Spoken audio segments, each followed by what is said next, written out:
വിദഗ്ധരായ ട്രേഡർമാരുടെ രഹസ്യങ്ങൾ ഇനി നിങ്ങൾക്കും അറിയാം. വളരെ സങ്കീർണമായ കാര്യങ്ങൾ പോലും എങ്ങനെ സിംപിൾ സ്റ്റെപ്പുകളായി മാറ്റി ഉപയോഗിക്കാമെന്ന് നമുക്കിതിലൂടെ ഒന്ന് നോക്കാം. രാവിലെ മാർക്കറ്റ് തുറക്കുമ്പോൾ ആദ്യത്തെ 15 മിനിറ്റ് എന്തു ചെയ്യണം, എങ്ങോട്ട് നോക്കണം എന്നൊക്കെ ഒരു കൺഫ്യൂഷൻ വരാറില്ലേ? പലർക്കും അതൊരു വലിയ തലവേദനയാണ്. പക്ഷെ പേടിക്കണ്ട, ഇതിനൊരു കൃത്യമായ വഴിയുണ്ട്. ശരി, അപ്പോൾ നമുക്ക് കാര്യത്തിലേക്ക് കിടക്കാം. നിങ്ങളുടെ രാവിലത്തെ ട്രേഡിംഗ് എങ്ങനെ വ്യക്തവും വിജയകരവുമാക്കാമെന്നുള്ളതിനുള്ള 5 സ്റ്റെപ്പുകളാണ് നമ്മൾ നോക്കാൻ പോകുന്നത്. ഓക്കെ, നമ്മൾ ആദ്യം ചെയ്യേണ്ട കാര്യം, ഏതെങ്കിലും സ്റ്റോക്കിലേക്ക് ഓടിപ്പോകുന്നതിന് മുൻപ് ഒരു നിമിഷം ആദ്യം മാർക്കറ്റിന്റെ മൊത്തത്തിലുള്ള ദിശ എങ്ങോട്ടാണെന്ന് മനസ്സിലാക്കണം. ഇതാണ് ഏറ്റവും പ്രധാനം. ഇതാണ് അടിസ്ഥാന നിയമം. നിഫ്റ്റി 50 പോലെയുള്ള ഒരു ഇൻഡെക്സ് എന്ന് പറയുന്നത് കടലിലെ ഒരു വലിയ തിരമാല പോലെയാണ്. തിര മുകളിലേക്കാണെങ്കിൽ ചെറിയ ബോട്ടുകൾ പോലും ഉയരും. തിര താഴോട്ടാണെങ്കിലോ വലിയ കപ്പലുകൾ പോലും മുങ്ങിപ്പോകാം. നമ്മുടെ സ്റ്റോക്കുകളും അതുപോലെയാണ്.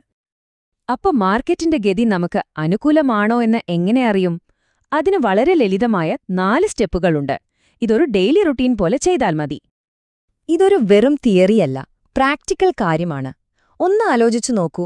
ഇൻഡെക്സ് മൊത്തത്തിൽ ഇടിഞ്ഞുകൊണ്ടിരിക്കുകയാണെങ്കിൽ നിങ്ങൾ വാങ്ങിയ സ്റ്റോക്ക് എത്ര നല്ലതാണെങ്കിലും അതിന് ഒറ്റയ്ക്ക് പിടിച്ചു നിൽക്കാൻ വലിയ പാടായിരിക്കും. അതുകൊണ്ടാണ് ഇൻഡെക്സിന്റെ ദിശ അത്രയും നിർണായകമാകുന്നത്. ഓക്കെ, അപ്പൊ നമുക്ക് ഇൻഡെക്സിന്റെ ഒരു ഏകദേശ ധാരണ കിട്ടി. ഇനി അടുത്ത ചോദ്യം, മൊമെന്റമുള്ള നല്ല സ്റ്റോക്കുകൾ എങ്ങനെ കണ്ടെത്താം? അതിലേക്കാണ് നമ്മളിനി പോകുന്നത്. ഇവിടെ നമ്മൾ ഊഹിച്ച സ്റ്റോക്ക് കണ്ടുപിടിക്കാൻ പോകുന്നില്ല. പകരം നമ്മളൊരു മൊമെന്റം സ്കാനർ ഉപയോഗിക്കും. ഈ സ്കാനർ തന്നെ നല്ല ആക്റ്റീവായിട്ടുള്ള കരുത്ത് കാണിക്കുന്ന സ്റ്റോക്കുകളെ നമ്മുടെ മുന്നിൽ കൊണ്ടുതരും.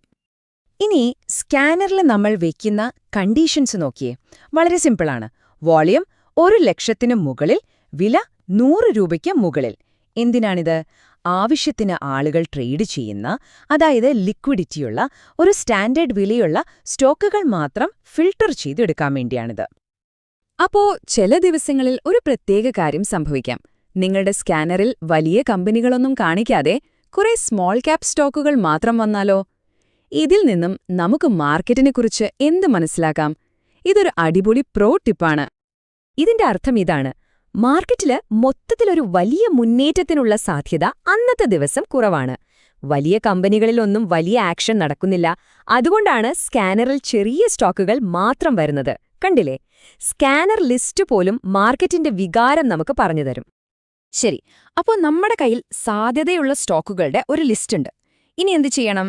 ഈ ലിസ്റ്റിലെ ഓരോ സ്റ്റോക്കും എടുത്ത് അതിലെ നല്ലൊരു ട്രേഡിംഗ് സെറ്റപ്പ് ഉണ്ടോ നോക്കണം. അതായത് ഒരു ഹൈ പ്രോബബിലിറ്റി പാറ്റേൺ.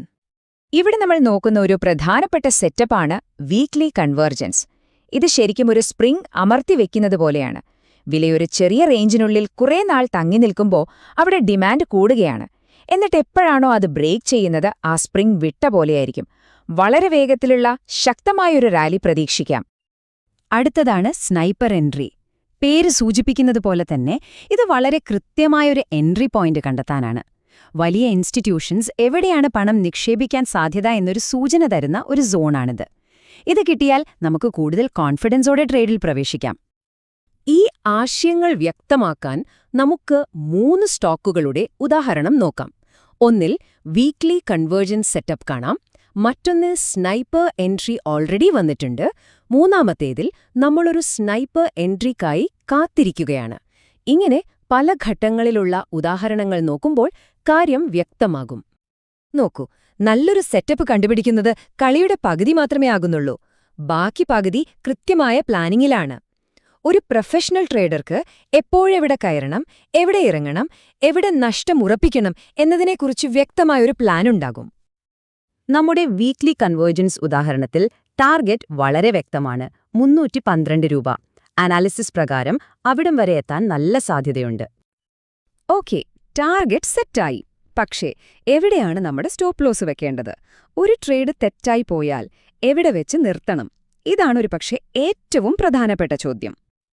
ഇതിനൊരു ലളിതമായ നിയമമുണ്ട്. ചാർട്ടിലെ ഏറ്റവും അടുത്ത സ്വിംഗ് ലോ, അതായത് വില താഴെ പോയി തിരികെ കയറിയ പോയിന്റ്, അതാണ് നിങ്ങളുടെ സ്റ്റോപ്പ് ലോസ്. വില അതിനും താഴെ പോയാൽ നമ്മുടെ ട്രേഡിംഗ് ഐഡിയ തെറ്റി എന്ന് സമ്മതിച്ച് അവിടെ നിറങ്ങണം. അത്രയുള്ളൂ. അപ്പോൾ ഇതാണ് ഒരു ട്രേഡിന്റെ ബ്ലൂ പ്രിന്റ്. 1. നിങ്ങളുടെ എൻട്രി പോയിന്റ്. 2. നിങ്ങളുടെ ടാർഗറ്റ്. 3. നിങ്ങളുടെ സ്റ്റോപ്പ് ലോസ്. ഈ 3 കാര്യങ്ങളില്ലാതെ ഒരു ട്രേഡിലേക്കും കടക്കരുത്. ശരി, അപ്പോൾ നമ്മുടെ കയ്യിൽ ഇൻഡെക്സ് അനാലിസിസ് ഉണ്ട്, നല്ലൊരു സ്റ്റോക്കുണ്ട്, കൃത്യമായൊരു പ്ലാനുമുണ്ട്, എല്ലാം സെറ്റാണ് അല്ലേ? എന്നാൽ ഇതിനെല്ലാം മുകളിൽ നിൽക്കുന്ന ഒരു കാര്യമുണ്ട്, ഏറ്റവും പ്രധാനപ്പെട്ട പാഠം. ഈ സ്ലൈഡ് ശ്രദ്ധിച്ചു നോക്കൂ. ഒരേ സ്റ്റോക്ക്, ഒരേപോലത്തെ കിടിലൻ സെറ്റപ്പ്, പക്ഷേ 2 വ്യത്യസ്ത സാഹചര്യങ്ങളിൽ. ഒന്ന്, ഇൻഡെക്സ് അനുകൂലമായിരിക്കുമ്പോൾ. അപ്പോൾ ആ ട്രേഡ് വിജയിക്കാൻ സാധ്യത കൂടുതലാണ്.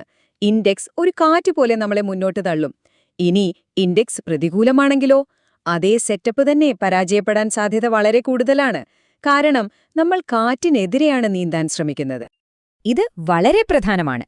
മാർക്കറ്റ് അതിന്റെ എക്കാലത്തെയും ഉയർന്ന നിലയിൽ നിൽക്കുമ്പോൾ നമ്മൾ കൂടുതൽ അഗ്രസീവ് ആകുകയല്ല വേണ്ടത്.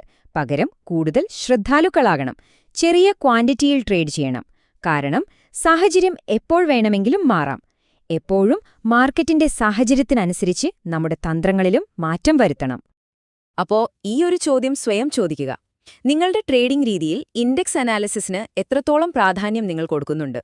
ഓർക്കുക, മാർക്കറ്റിന്റെ ദിശ മനസ്സിലാക്കുന്നത് നിങ്ങളുടെ ട്രേഡിംഗ് ദിനചര്യയുടെ ആദ്യത്തെ ഒഴിവാക്കാനാവാത്തൊരു ഭാഗമാക്കുക. ഒരുപക്ഷേ നിങ്ങളുടെ വിജയത്തിലേക്കുള്ള ഏറ്റവും പ്രധാനപ്പെട്ട ചുവടുവെപ്പ് അതായിരിക്കാം.